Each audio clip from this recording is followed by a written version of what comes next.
Okay, so nuclear power, right. I mean, it's kind of scary, isn't it? Like Right. glowing green goo and mushroom clouds. You know what I mean?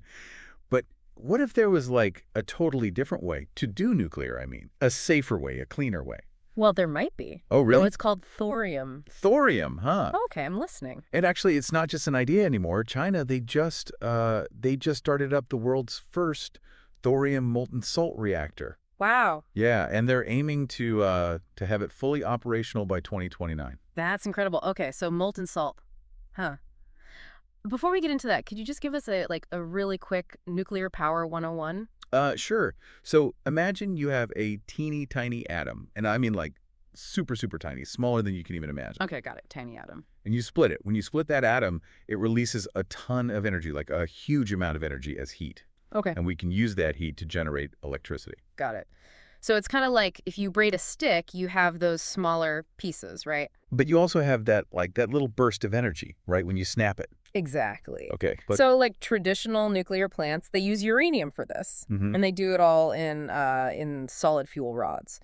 But thorium reactors, they're different. They use a liquid salt mixture Okay. as both the coolant and the fuel source. Liquid salt. Liquid salt. Okay, now my brain is starting to melt a little bit. Yeah. What's so special about this liquid salt? Why liquid salt? From a safety perspective, it's a game changer. Oh, really? Yeah. These salts have these crazy high boiling points, like over 1400 degrees Celsius. Whoa. That means they don't have to be kept under like immense pressure like the water that's used in traditional reactors. Oh, okay. And, if you think back to Chernobyl, that's what made that disaster so bad, right? Yeah. It was the Okay. pressure. I mean, I don't really want to think about Chernobyl. No, nobody does. But so this liquid salt, it's not gonna, Explode. yeah, it's not gonna explode. Pretty much no. It's like inherently more stable. And get this, if there is a leak, the salt will solidify, Yeah. containing the reaction. So it's like a self-sealing tire. Exactly. It prevents a major blowout. Wow. Yeah. And plus, because the fuel's constantly mixing in this liquid salt, you don't have to shut down the reactor to refuel it, which makes it super efficient. Oh, wow. That's amazing. Yeah. Okay, molten salt check. I get it. But let's talk about thorium itself. How is it different from the uranium that we always hear about? So thorium itself, it's not directly fissile, meaning it can't sustain a chain reaction, a nuclear chain reaction on its own, Okay. but it is what we call fertile. Fertile, what do you mean? It can create more nuclear fuel. Whoa. Like think of it like a seed. A seed can't feed you directly, but if you plant it, it can grow into something that you can eat. Okay. Inside the reactor, thorium absorbs a neutron, and it transforms into uranium-233, which is fissile, Okay. and it can sustain that chain reaction. Oh, wow. And this happens continuously. So it's like you're making fuel as the reactor's running. Exactly. That's incredible. So we're not just talking about a different type of reactor. We're talking about a completely different fuel source. Right. What are the advantages of using thorium over, traditional uranium? Well, for one, thorium is much more abundant than uranium. Yeah. You can find it pretty much everywhere. Okay. But the really big difference is in the waste. Oh, yeah. The waste. That's always the big concern with nuclear. Exactly. Thorium produces way, way less radioactive waste. Okay. And the waste that it does produce decays much, much faster. How much faster are we talking? We're talking like 1,000 to 10,000 times less waste than uranium. Wait, hold on. 1,000 to 10,000 times less. That's insane. Like, Yeah. can you give me a visual? Imagine a landfill just overflowing with nuclear waste. Yeah. That's the legacy of uranium reactors. Right. Now, shrink that entire landfill down to the size of a refrigerator. That's how much waste you would get from a comparable thorium reactor. That's incredible. It's a huge difference. Okay, so safer reactors, less waste, more abundant fuel. It all sounds pretty good. But is anybody besides this new project in China actually, like, using thorium reactors? It might surprise you to know that research on thorium reactors, it actually goes back decades. Oh, really? Yeah. I didn't know that. There were experimental reactors in the United States back in the 1960s Oh, wow. at Oak Ridge National Laboratory. But yeah, China is definitely leading the charge right now. Yeah, they're really going all in on this clean energy thing. Okay. What about this pilot plant they built in the Gobi Desert? What's the story there? Yeah, so they completed that pilot plant in 2021. Okay. And they picked a very remote location in the Gobi Desert, most likely for safety reasons. Yeah, probably a good idea. But it also highlights a potential downside of this technology: Oh, scalability.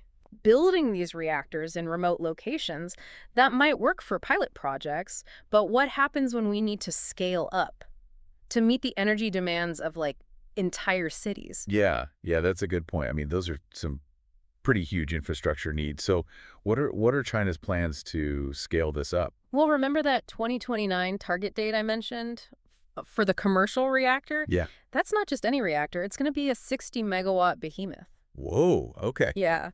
And it gets even more interesting. China has this massive global infrastructure project called the Belt and Road Initiative. Yeah, I've heard of that. They're basically laying the groundwork to potentially become the world's leading energy supplier. Wow, they are not messing around. Yeah.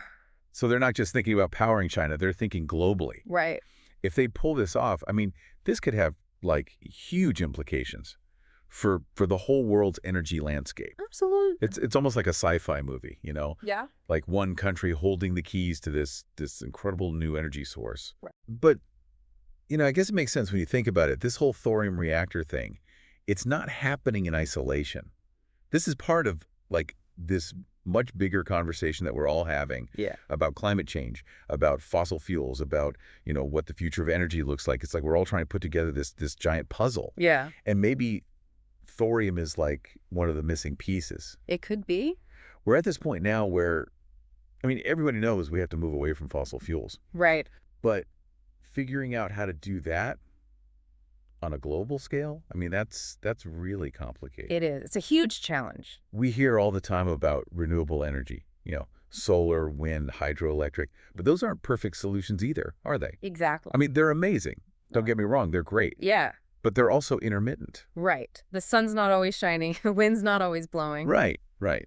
So we need something that can provide consistent, reliable power no matter what. Yeah, we need that base load power. Right? Something that can like act as a foundation for that whole energy grid. Exactly. And that's where thorium reactors come in. Potentially, yeah. They could be that reliable base load power source. But without all the baggage of fossil fuels. Right. And as we talk about, the safety advantages over uranium reactors are, I mean, they're huge. They are. Less waste, less risk, more abundant fuel. It's a pretty good package. It is. But even if the technology is there, you know, Yeah.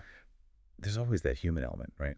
Yeah. Let's talk about like the economics, the politics of all this. I mean, China investing so heavily in thorium, that could have like some pretty major consequences for the rest of the world. Yeah, you're right. It's not just about the technology itself, it's about who controls it. Mm. If China corners the market on thorium reactors, it would give them a massive amount of power on the world stage. Help me understand that. Like, what would that kind of power dynamic actually look like in real life? Imagine multiple countries depending on China for their energy needs.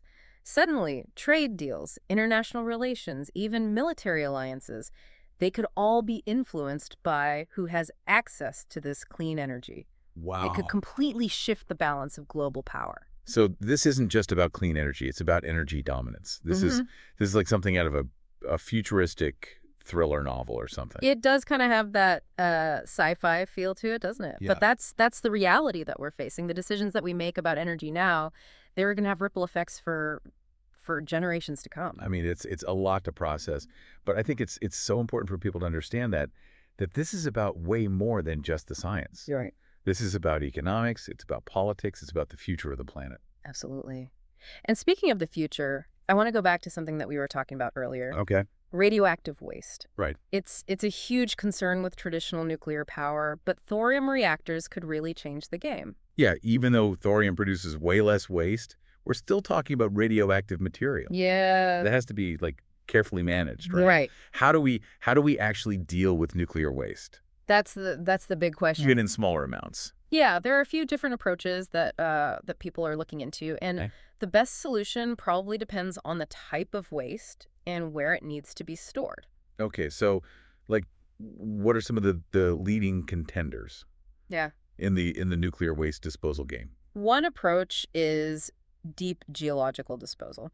Basically, you bury the waste deep underground in very stable rock formations. Okay. There are a few potential sites around the world that scientists are evaluating for this. So like you're putting it in a super secure underground vault. Pretty much, yeah. The goal is to isolate it from the environment for thousands of years, allowing it to decay safely. Okay. What about other options? I mean, I'm guessing there's no like one-size-fits-all solution here. You're right, there isn't. Another approach is reprocessing. That involves separating the usable components from the waste and then recycling them back into the fuel cycle. Like, think of it like recycling paper or plastic, Okay. but for nuclear material. Okay, so recycling nuclear waste. Yeah. That sounds intense. It is. It's complex. Yeah. But it could dramatically reduce the amount of waste that needs to be stored long term. Yeah, that would be huge. And then there's this really cool concept that a company called TerraPower is developing. It's called an energy bank. Oh yeah, the energy bank. Yeah. The giant nuclear battery. It's essentially a massive thermal storage system. It can absorb excess heat from the reactor and then release it later when it's needed. So instead of having to constantly adjust the reactor's output to match demand, you can store the extra energy. Exactly. It's like having this giant energy buffer. That's amazing. So you have a sudden surge in demand, you can just tap into the energy bank Oh, wow. instead of having to like ramp up the reactor. It works the other way too. Yeah. Like if demand is low, you just stored up extra energy. Exactly. It makes integrating nuclear power into a grid that relies on intermittent renewables like solar and wind much more manageable. Yeah, it's like this energy bank could be the key to a really sustainable energy future. It could be. I'm really impressed by like all the innovation that's happening in this space. It is. It's a really exciting time. Yeah. It feels like from futuristic molten salt reactors to giant nuclear batteries, like it feels like we're on the edge of this major energy revolution. I think we are. But Yeah. as with any revolution, there are going to be some challenges along the way. Oh, absolutely. We've talked about the potential of thorium reactors, Yeah. but it's important to be realistic about the hurdles that we need to overcome before they can really become like a mainstream energy source. Yeah, totally.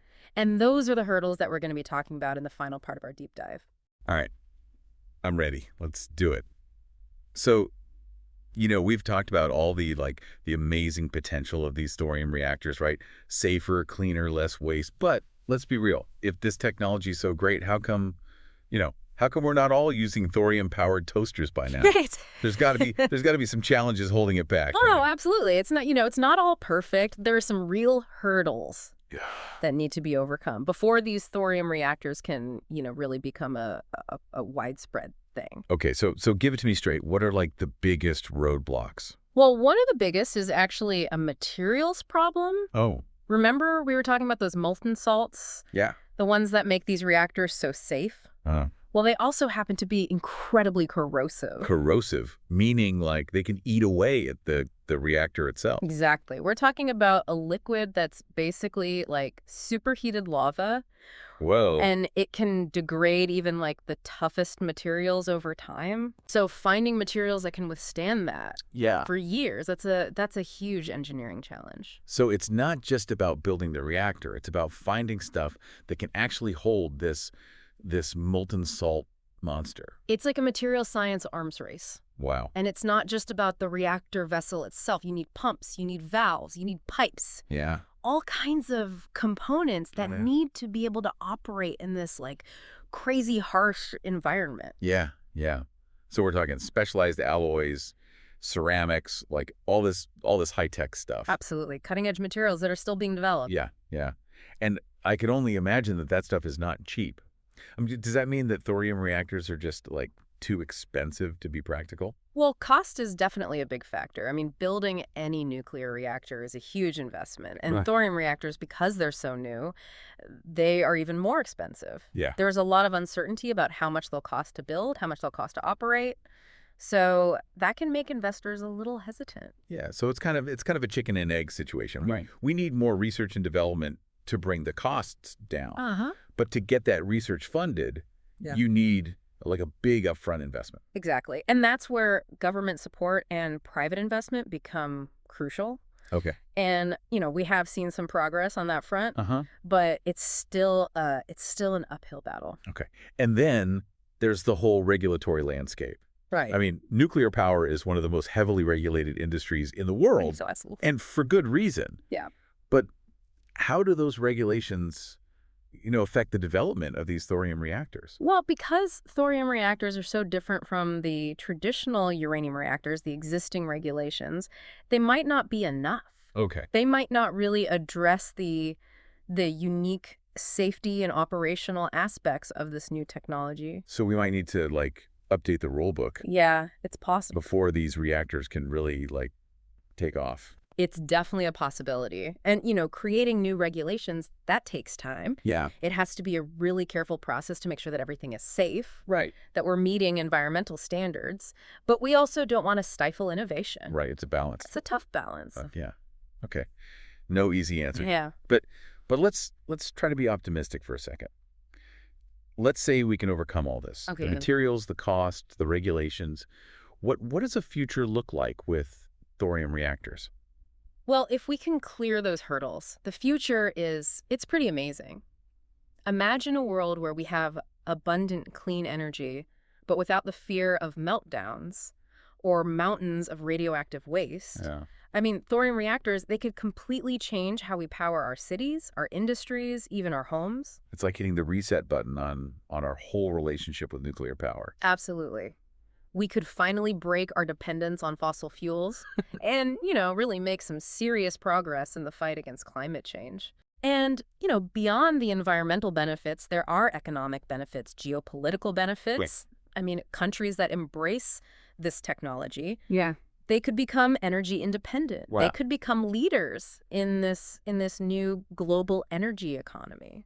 It's a really compelling vision. It is. One worth fighting for, Mhm. even if it means, facing some tough challenges along the way. Yeah, I agree. The potential benefits are just too big to ignore.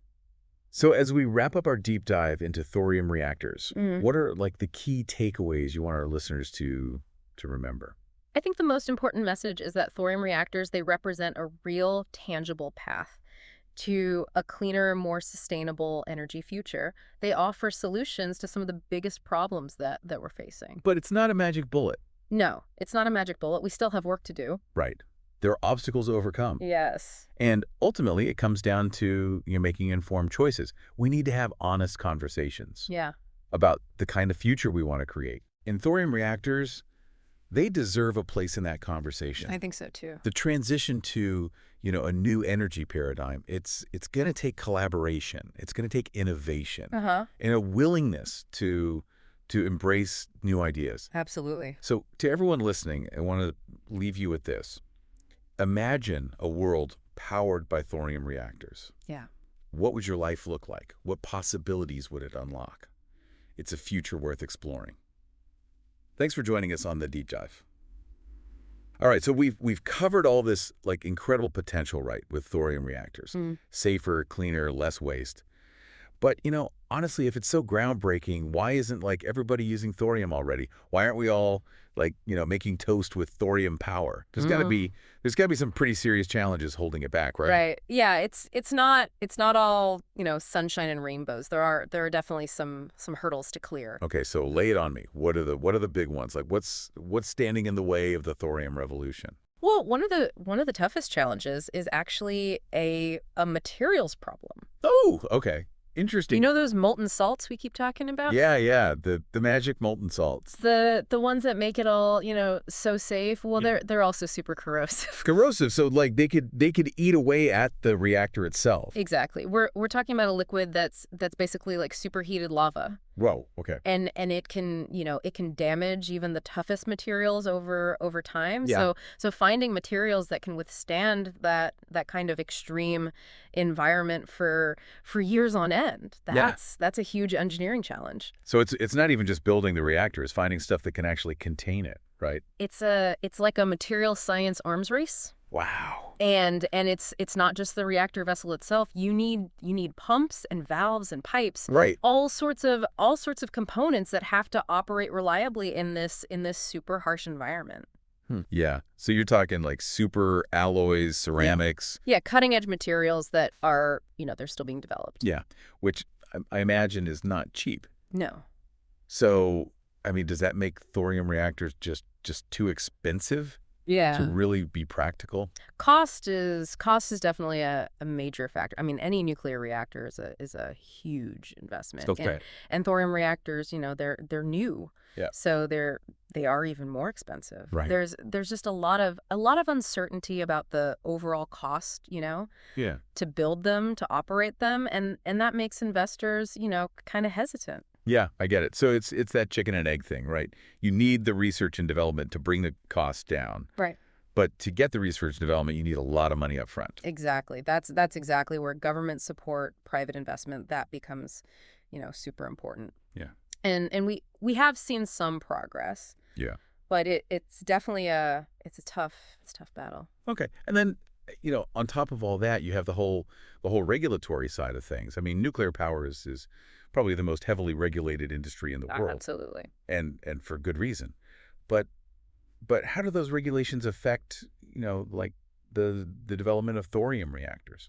Well, because thorium reactors are so different from, traditional uranium reactors, the existing regulations, they might not be adequate. You know what I mean? Yeah. They might not totally cover the specific, safety and operational aspects of this new technology. So we might actually need to change the rules, basically. Yeah, it's possible. We might have to update the rule book a little bit Before these things can really, really take off. Yeah, and that takes time. Yeah. Creating new regulations, that's a slow process. Right. And it has to be, done carefully Of course, yeah. to make sure that, we're meeting safety standards, we're meeting environmental standards, but we also, we don't want to stifle innovation. Right, right.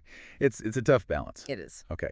So, no easy answers here. No, not really. But let's try to be optimistic for a minute. Let's say, we clear all these hurdles, the materials, the cost, the regulations. Yeah. What does a future with thorium reactors actually look like? What's the best case scenario here? Well, if we can get past all that, the future it's really, really exciting. I mean, imagine a world where we have all this clean energy, right? Yeah. Abundant clean energy, but without the fear of meltdown, without these mountains of radioactive waste. I mean, Yeah. thorium reactors, they could completely transform how we power everything, our cities, our industries, our homes. It's almost like hitting the reset button on how we think about nuclear power. There really is. We Yeah. could finally break our dependence on fossil fuels. Right. Make real progress in fighting climate change. Absolutely. And beyond that, beyond the environmental benefits, there are the economic benefits, the geopolitical benefits. Countries that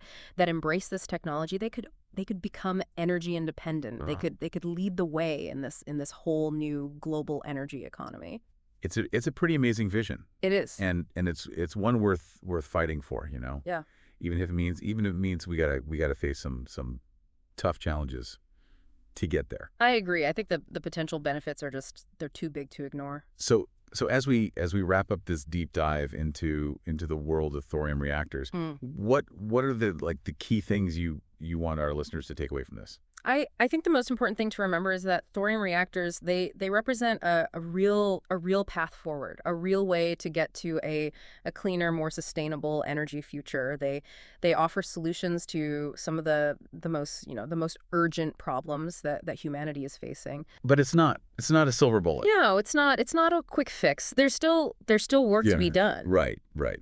There are obstacles, there are challenges. Absolutely. It's important to be realistic about that. Yeah. To acknowledge both the incredible potential and the very real challenges. And I think ultimately it comes down to, making informed choices. Mm-hmm.